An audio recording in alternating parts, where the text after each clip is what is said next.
remember when Shotgun Grandpa was a very young boy.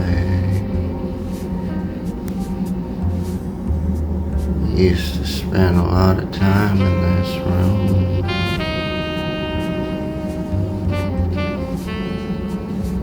Said it was his secret magic room.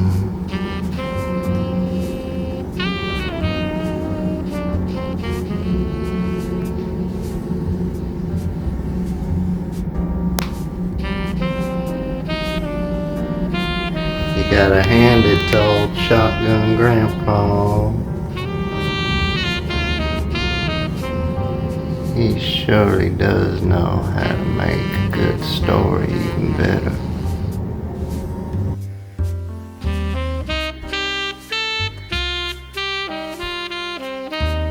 Give me Shotgun Grandpa on the phone. Hey, get me Shotgun Grandpa on the phone. I need Shotgun Grandpa on the phone. Yes. Yeah, hi. Listen, my name is TJ Tigger-Googer. I'm with Tigger-Googer Industries, okay? I need to speak very, very desperately with one of your associates. Listen to me. I have some very important news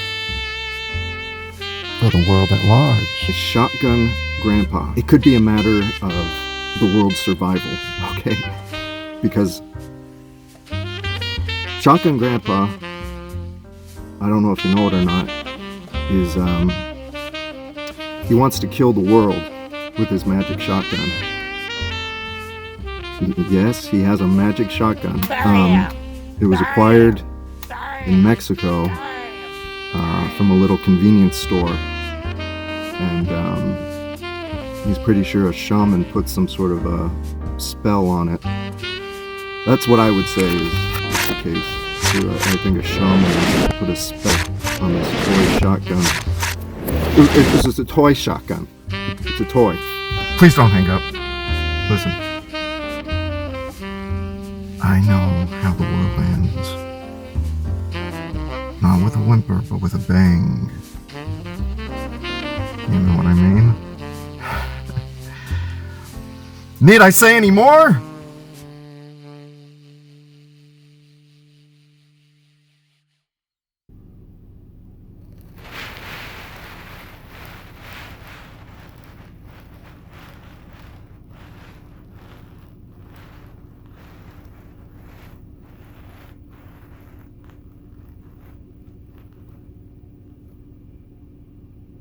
Hi, I'm Brevin Kincaid.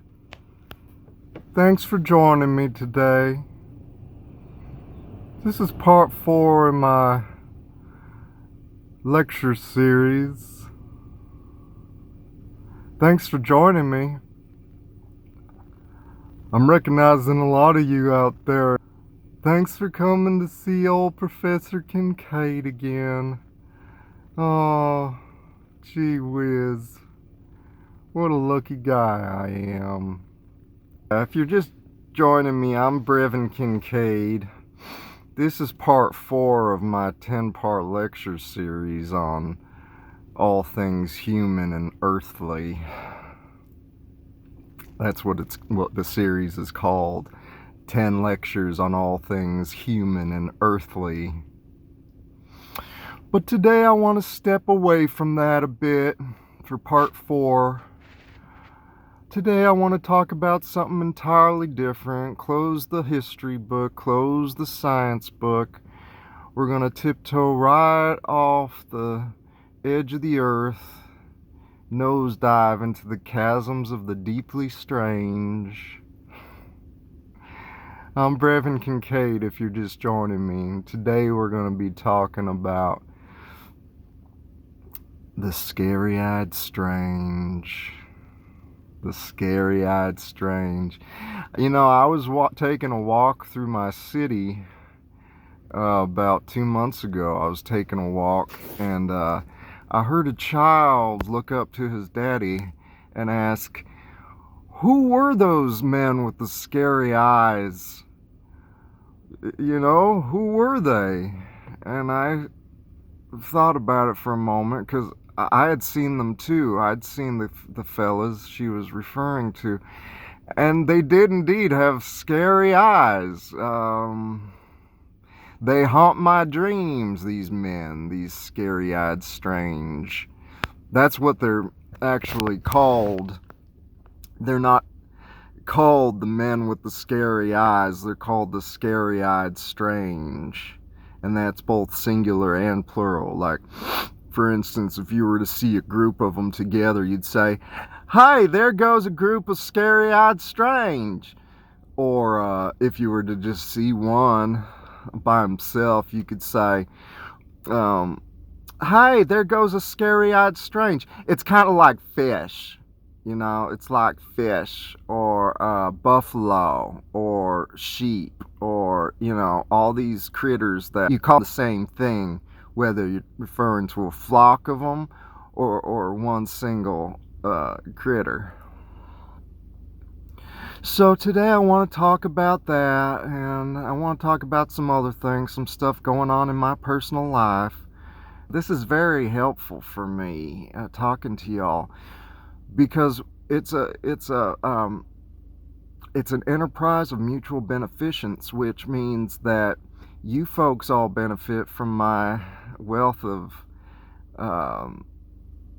knowledge, a lot of it admittedly esoteric, and then I benefit from when I go down these little rabbit trails into the minutia of my day-to-day existence, you know, because I gotta get this stuff off my chest, and I don't have the wherewithal right now to see like a $500 an hour therapist. So what I'm gonna do is just use you guys.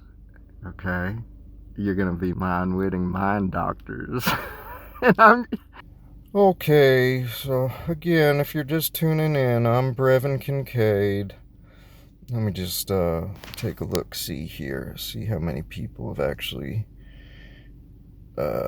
paid for the lecture and how many of you all are just I'm too kind to call it precisely what it is, but you know who you are. Okay, about 2 of you have actually paid. That's okay. See, I really don't care if you pay me or not. I gotta get this stuff off my chest. And again, you're all kind of paying me with by lending me an ear. You know, lending me an ear when I want to divulge some of the goings on in my own personal life. Okay. So today we're talking about the scary-eyed strange. So yeah, I was over listening on a child and her daddy, and she said, "Who was those men with the scary eyes? You know, who was they?" And I thought long and hard about it, because, like I said, I wondered the same thing. Yeah.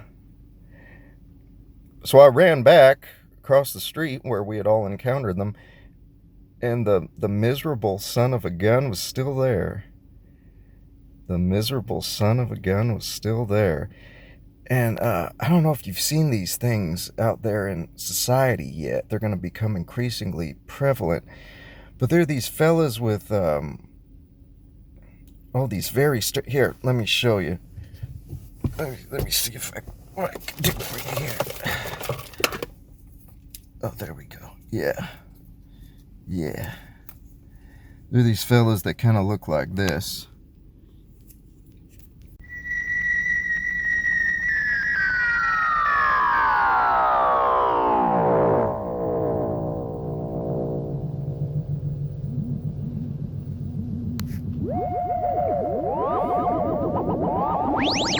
These fellas that kind of look like this. Out there in the world now. You can see them out there, they're waiting for us.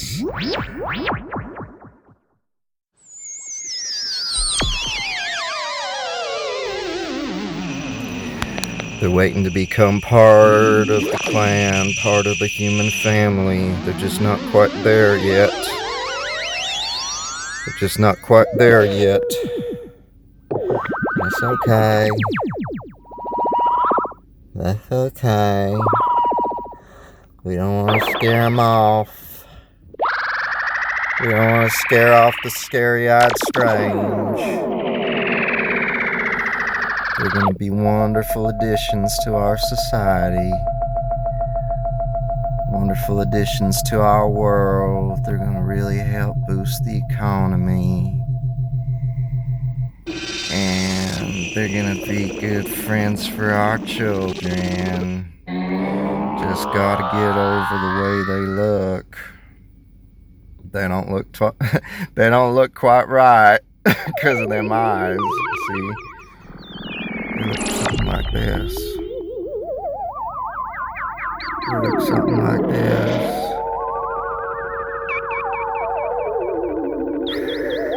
They look something like this. Oh no, they're gonna take over the world one by one. They got it in their heads. They're gonna be the ones. Oh no, they're gonna stage a war.